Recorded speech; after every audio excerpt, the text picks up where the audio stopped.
the sheer amount of material that's out there in the world, and that we need to start taking advantage of that because all of our resources are limited. And if we keep thinking we Mhm. could pull from the ground, well, that's a fool's errand.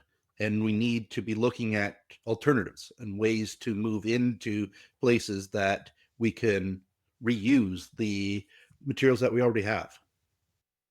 Hi, everyone. Welcome to the Sustainable Supply Chain Podcast. My name is Tom Raftery, and with me on the show today, I have my special guest, Don.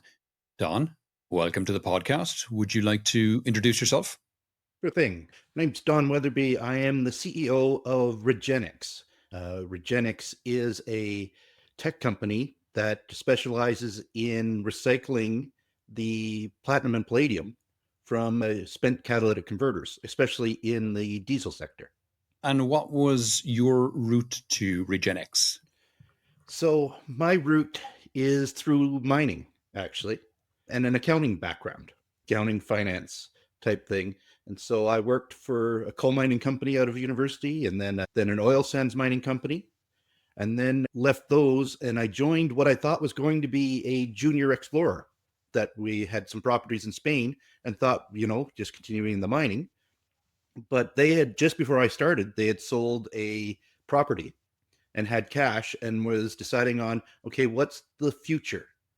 And looking around and looking, saying, drilling holes in the ground just isn't giving the bang for the buck that it used to. And it isn't sort of the place to be. And at that point in time, a technology company, a material processing company, came across our radar. And so we bought that to move ourselves into more of the tech side. And that then morphed, as anything happens when you start doing something in tech. People say, can you do this? Can you do that? It morphed into looking at e-waste. And then while we were in e-waste, we had the ask about processing catalytic converters.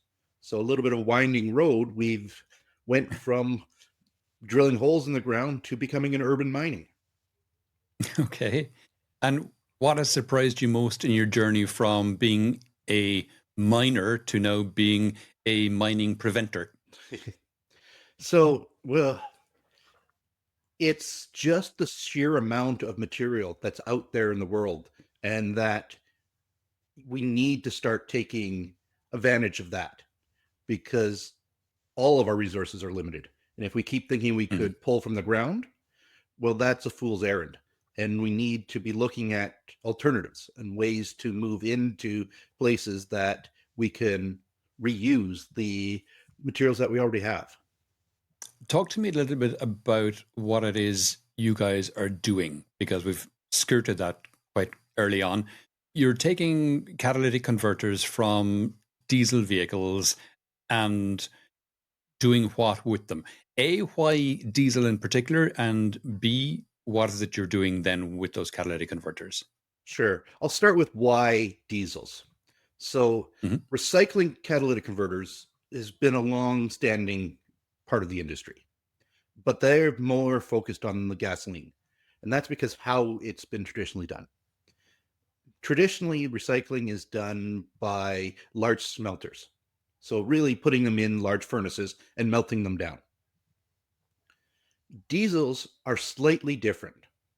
A gasoline catalytic converter, the honeycomb, the substructure, was built of fundamentally a ceramic type thing, which was fairly easy to melt down. Diesels, on the other Okay. hand, because diesel engines run much hotter, needed a more hardy substructure. And so they were built on silicon carbide. And silicon carbide doesn't melt the same way as a ceramic does. And it causes Mhm. operational and efficiency issues for the smelting furnaces. So they haven't wanted to recycle those. So there's this market of pieces of things that weren't going into the traditional recycling stream. And so also it's a growing segment of the market. And that's why we were approached saying, I have this stuff, but I don't have a home for it. Could you guys extract the platinum and palladium? So there is platinum and palladium in the catalytic converters of all diesel vehicles. Is that correct? Yes. So it's sort of probably easiest to explain on just on a high level how the catalytic converter works. Catalytic Great. converters came around in the 70s, and they were there Mhm. to reduce smog.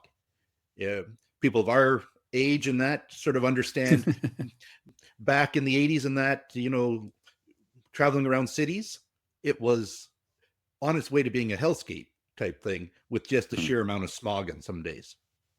You can still see old pictures of LA with that haze just that sat Yeah. above it as the day went on. So catalytic converters were mandated to try to reduce that smog. And what they do is they take the harmful smog gases, and as you flow them through the catalytic converter, the precious metals, your PGMs, oxidize these smog gases and break them down and convert them into less harmful CO2. So Okay. that's the fundamental. And so that needs to have those precious metals on them to create that reaction, that chemical reaction. And so what they're built around is why I said a honeycomb is that they want the air to touch as many surfaces as quickly as possible. So as the air's coming through this muffler shaped piece, it flows over all these surfaces and makes these chemical reactions as it goes along. That's why the structure is a honeycomb. That's why it has to be plated in these precious metals so that all these interactions work together. And PGM for people listening is platinum group metals, right? So it's like platinum, palladium, rhodium. Is it Iridium, iridium and yeah. Always a forget the couple other one. more? Couple more. This is more of your exotics, but your Right. major ones are platinum and palladium. Um, Yeah. Okay. And so you're not smelting them. How are you extracting the platinum and palladium from these catalytic converters? the big term is hydrometallurgical. Fundamentally, Okay. we're doing a chemical leaching. We get the honeycomb and grind it down into a fine powder. And that fine powder we Hmm. mix with in a chemical solution, which then separates the platinum and palladium from the substructure. So now we have platinum Okay. and palladium in a liquid form, sitting in this what we call a pregnant leach solution. And so we have to take that liquid and separate it from all the remaining solids, your silicon carbide. Then Yeah. once we have that liquid, we now have to get the precious metals back out of liquid. We use another Hmm. chemical process that binds to the platinum palladium and drops it into a solid form, which is what we call our black powder, a dirty concentrate. And that dirty concentrate we send to a refinery that just upgrades it to pure metal. Okay. Okay. And the smelting process is obviously, well, A, it doesn't work for diesel anyway, but it's obviously quite energy intensive. What is like the energy intensity of your process for taking these platinum and palladium out of the catalytic converters? We're negligible. We're we're very small amount because most of our stuff is done by a chemical process. Alls we have Mm. is we have to heat it up to get the interaction to start, but we're not even heating it to a boiling point. If you think Okay. the energy used to heat up your kettle, we're in that sort of range on a little bit larger scale. Okay. Okay. And what's the scale of this? Are you the only organization in the world able to recycle these diesel catalytic converters? How many of them are we talking about? How much platinum and palladium are you generating as a consequence of this every, let's say, year? So we're starting up our first module of our plant right now, and it's designed right now to do 4,000 pounds of feedstock a day. And so Okay. that feedstock, we never can definitely say how much we're going to produce because it's all dependent on the feedstocks. And Mm. every catalytic converter manufactured has a different amount of platinum and palladium in it. It all depends on its Okay. size, its shapes. It's like every different model has a different loading, as they call it, of PGMs. Sure. So we're dependent on what the feedstock is, on what the back end goes. And it ranges from, a couple hundred parts per million to 2,000 parts per million is a range of typical products that we have. We're just going to be a small dent into what it is. But it's also a growing market because catalytic converters have always followed regulation. And regulation started with your gasolines, your automobiles, because they were the simplest. And they were going to be the biggest bang for the buck. You put it on cars, that's the majority of the vehicles on the road. But as time has gone along, the regulations have gotten stricter and stricter and broader. So now every sort of internal combustion engine has to have catalytic converter emission controls systems on it. And it's moved from just Europe and the Americas to China and all the different factors of it spread out across the world. So diesels were the last group. Your heavy industrial were the last group. So for the longest time, there wasn't a lot of that product in the mix, but it's growing because of the increased regulation. And to put it on the other side is we also have to wait for about 10 to 15 years after regulations because we're seeing them on the back end of the life. So once a regulation comes in, there's a 10-year, 15-year lag before those products start coming through our door.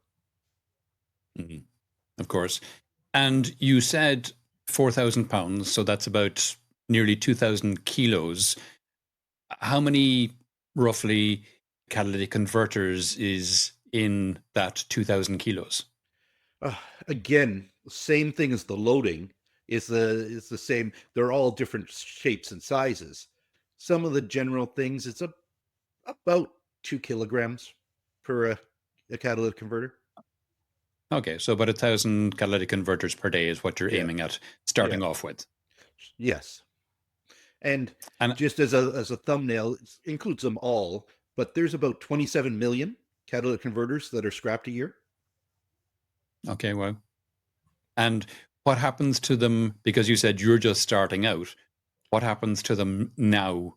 Do they just go to landfill? About 30% currently are recycled through the smelting process. And that 27 includes a lot of the gasoline one. So about 30% is recycled. And then the rest is, unfortunately just lost in the process because a lot of them, they will get crushed down for the steel that's in the canister and all that just as part of the recycling of a car. But the honeycomb and that is just lost as they're moving it through the system. What would you say then are the biggest environmental and economic trade-offs? Why isn't recycling already the dominant source of PGM? Well, there are a couple pieces of why it's not. Is one, the supply chain for mining has always been there, and it's a simple one to go through. The second is it's always been a capital intensive recycling.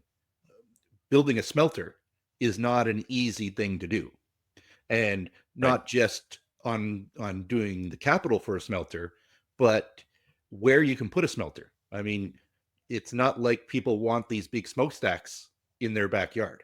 The additions of extra smelting capacity has always been a social issue. The part where we've come at it is I talked about our history, about how we were a processing technology. The chemistry is fairly simple. And it's been known for a while that you could do the X or Y and Z, different things, different chemicals would get you this. But you have to be able to marry the chemistry and the processing.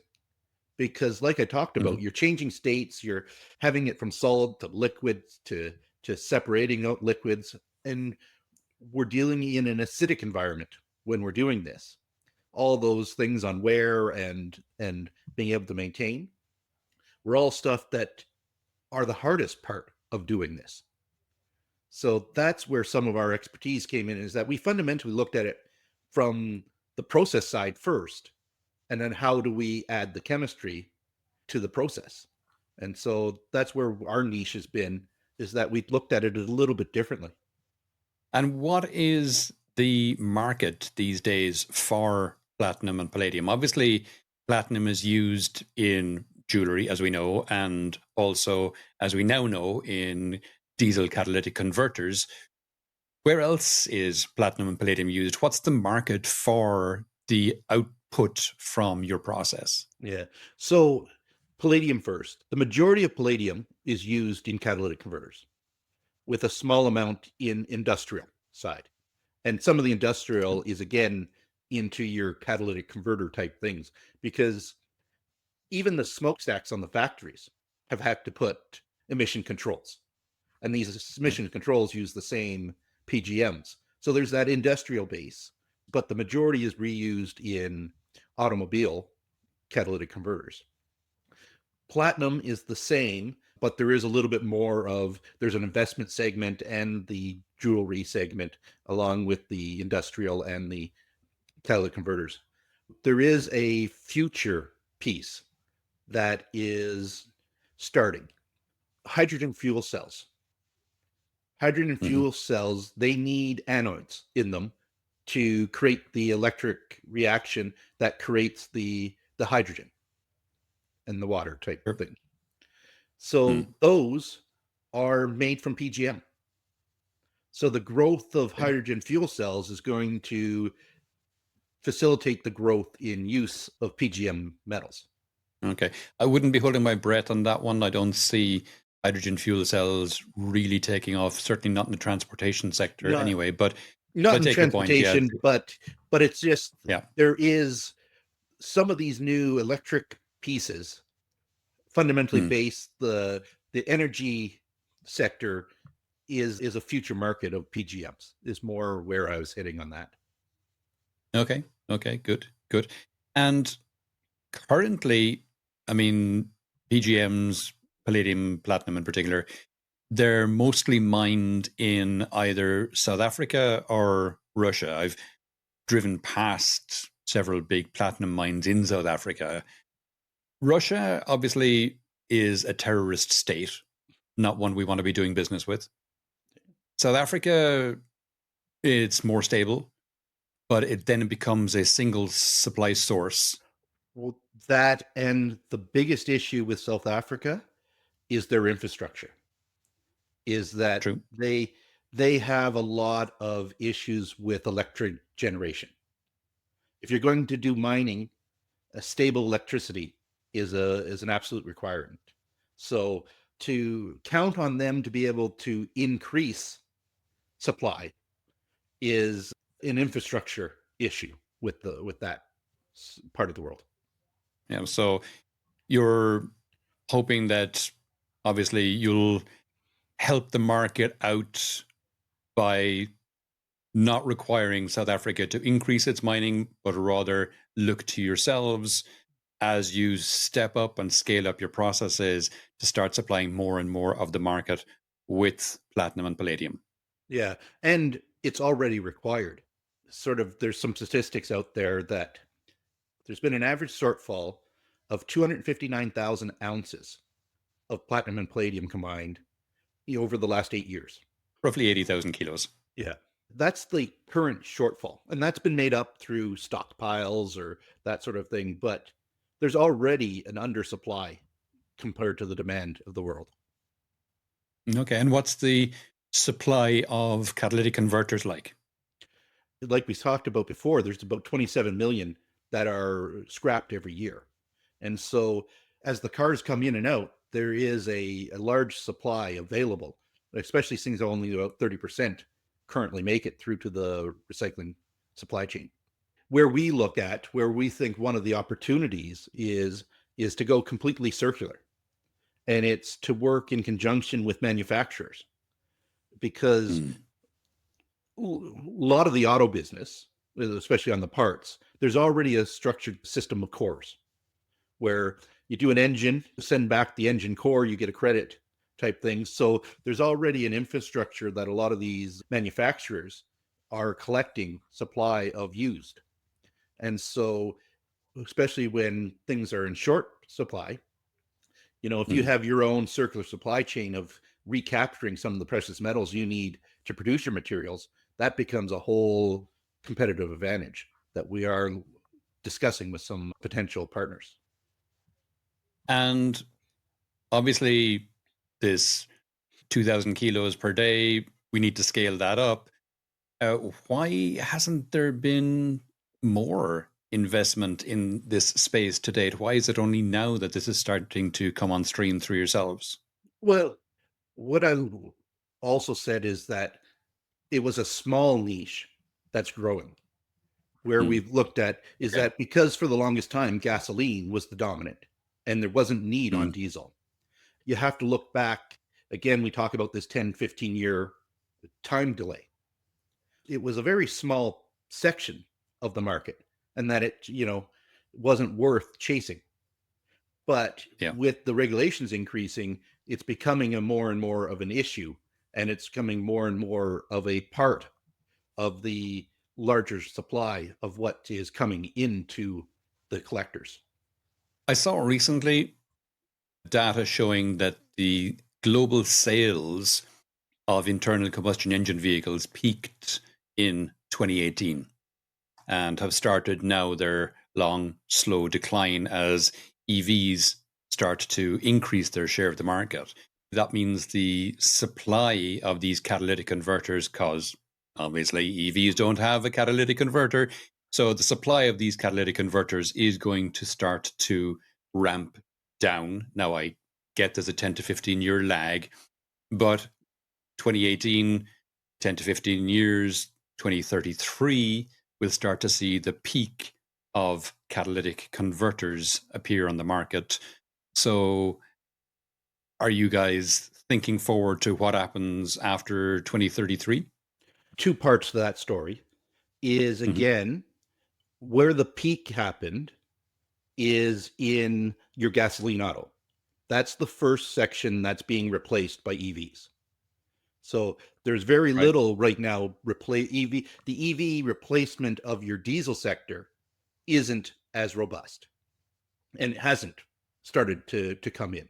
So in our business model, our peak is still a ways out from where we're going to be. We're still on the upswing of diesel catalytic converters growing, especially on the scrap market type thing. Okay. So we do have a delay on that.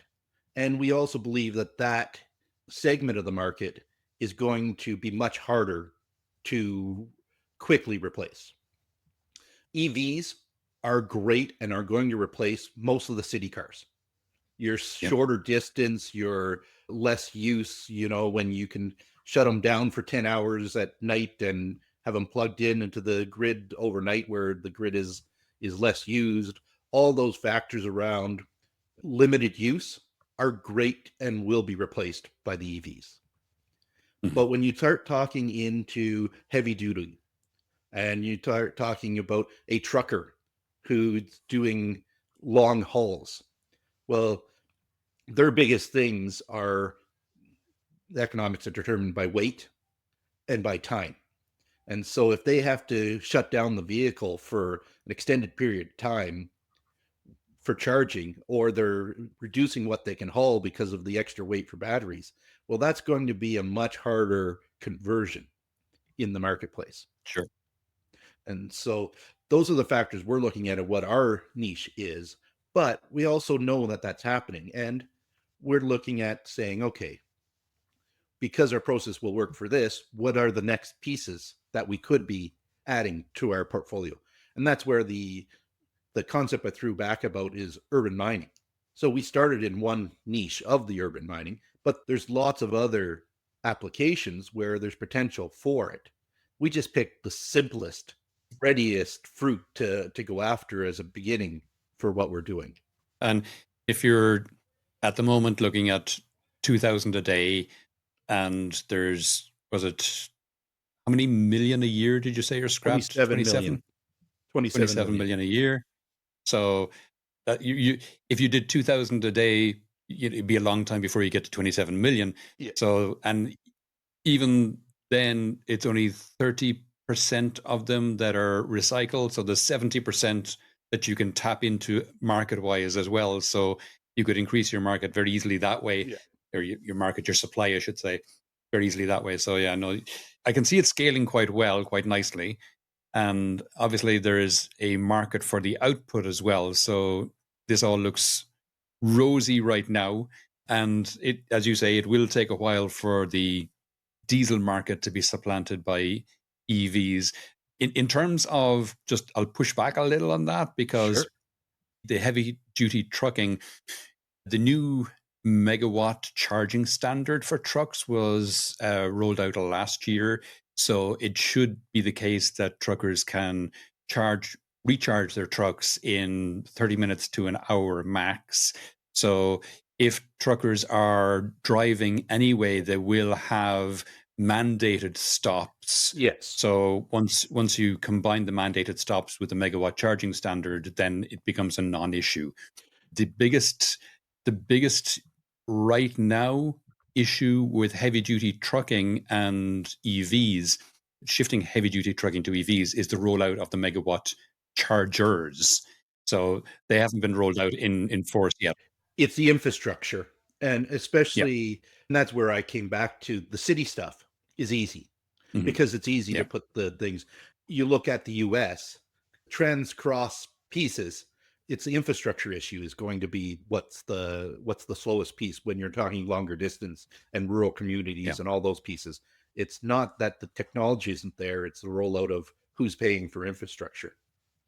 What do you think, taking a broader view of things, what do you think are the biggest bottlenecks in making metal recovery a mainstream solution in the supply chain now? Fundamentally, if you step back for 1 second, it's a mindset. We've done things the easiest way always. And the Mm, easiest way in the supply chains are all built around mining, and which is just saying I collect from one big area and I can process it down and I don't have to worry about collection. I just have to worry about getting stuff from an area and then moving it through my supply chain. When you look at the urban mining side, it becomes a collection issue. It okay. Yeah. becomes that you have to go out and incentivize the collection of materials to bring it into areas that can then effectively convert it. And all those Yep. conversion processes are fairly simple. Just people have always not wanted to do the extra work of adding new infrastructure to do the collection side. That makes sense. You mentioned as well that nobody really wants a smelter in their backyard. So where smelting plants are positioned is obviously challenging to find a suitable spot for them. The implication then was that you wouldn't have the same issues. Like, is that fair? That's fair. We can set up in any industrial park because we have no emissions really. We're all indoors. We're in a warehouse type facility. We're just like any sort of industrial user. So we can set up Mhm. in multiple locations and multiple areas to best reflect what the supply is. Okay. And what's the scale up plan? Because you said the first plant will, as we mentioned, do the 2,000 kilos per day, but that's a long way off the 27 million that we need to scale up to. Are you planning on scaling up internally by opening plants yourselves or licensing the technology to others or a combination, or has that been decided yet? Yeah, combination. Our first part is getting module one, and then we look at internally expanding that. We've talked in the marketplace about going to a four module type baseline in our current facility, which then would sort of have a great location. Then sort of saying, Mhm. okay, we're on the east coast of the U.S. A west coast baseline would be, and from that baseline, we'd then say, okay, on an international basis, we'd most likely go down the licensing partner type route because anytime you try to jump into a new regulatory, new legal, new language type area, it's fraught with challenges, especially when you don't have that expertise. So, joining with somebody else who has that expertise is probably our best way to look at the world.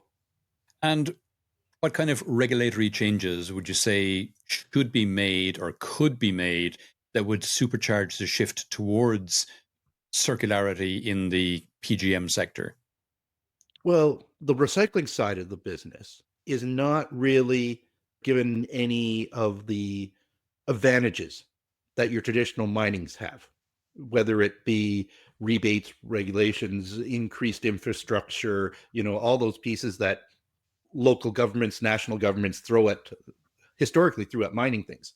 Well, the mines didn't have to pay for roads or electricity up to their mine. So there's a lot of infrastructure that's been provided to those historical type suppliers that secondary source people have all had to go out and do it on their own. So there is a regulatory type thing of evening the playing field potentially that would look at benefiting the world there. If you could give one piece of advice to supply chain executives looking to integrate circular economy principles into their operations, what would it be? Well, it's about finding partners, and it's nurturing partners. What we've found a little bit as a startup is most people are saying, oh yeah, when you're up fully production and all that, we think there might be something there. But if you really want to integrate, you're going to have to find new ways of doing it.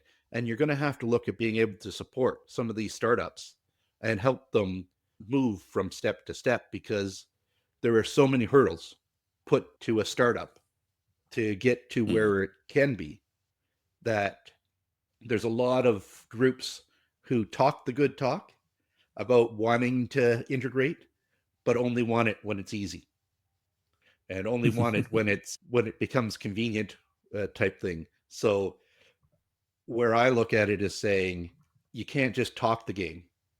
You got to be looking at saying, what are you going to do to support the game? Because if you do that little bit of support, you're probably going to end up with a better and cheaper product than you had historically. Makes sense. Okay.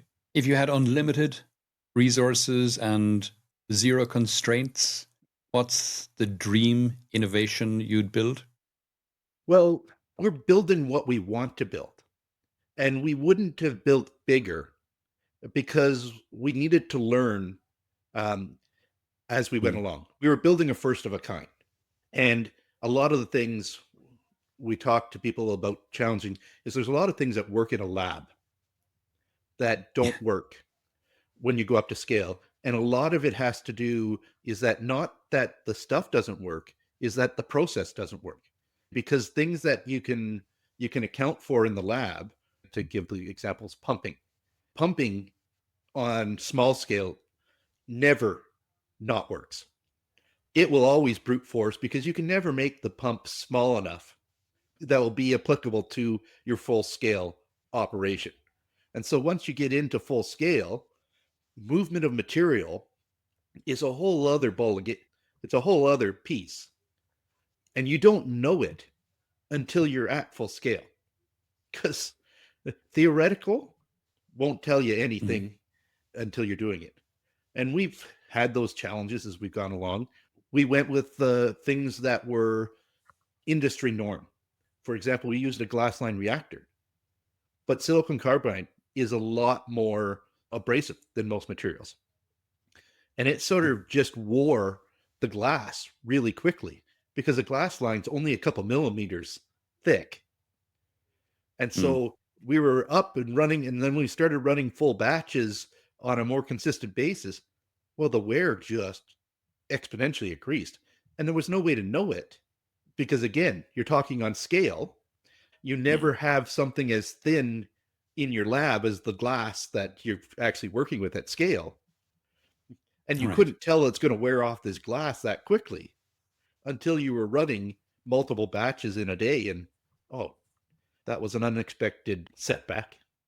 But we learned, and we've adjusted and that. So back to your original is, if I had unlimited, would we have done a lot of things different? Well, not really, because we did what we thought was best practices, only to learn the real world sometimes will want to punch you in the nose. Fair enough. Okay. Left field question for you, Don. If you could have any person or character, alive or dead, real or fictional, as a spokesperson for circularity of PGM, who would it be and why? Wow, that is left field. Do you know, here's a left field one for you. Is Kroger, is the McDonald's guy. And because he saw something that was unique, and he saw something that was a process, and he was able then to turn that into a phenomenal worldwide franchise of McDonald's, and how took that simple piece of these automated hamburger process and did it. And that's the same zeal and logic that would push circularity out there, because it is a process and it is a different process. And then having someone with that vision to see how that process could be exploded would be amazing. Nice. I like it. Very good. Okay, Don, we're coming towards the end of the podcast now. Is there any question I did not ask that you wish I had, or any aspect of this we haven't touched on that you think it's important for people to think about? We've hit a lot, and I was glad that we could go through it. We're a small piece, and we're looking to grow. We're still in the startup stage, but we believe that there is phenomenal opportunity. We know that there is challenges with the future, but we also believe that future is a long time out. If you know you have an issue with the future, you can build around that. But what we have gives us a solid platform to be able to get to the future, is where we look at sometimes. And so if people are looking or more interested in our story, they can go to our website, regenx.tech, or follow us. We're a publicly traded company. So we're traded in Canada as RGX, and in the US as RGXTF. Okay, Don, if people would like to know more, I think we've maybe covered that, but just in case, if people would like to know more about yourself or any of the things we discussed in the podcast, where would you have me direct them? I'd have them direct to our website or LinkedIn. Again, it's regenx.tech is our website. Perfect. Okay, Don, that's been fascinating. Thanks a million for coming on the podcast today. Thank you very much for having me.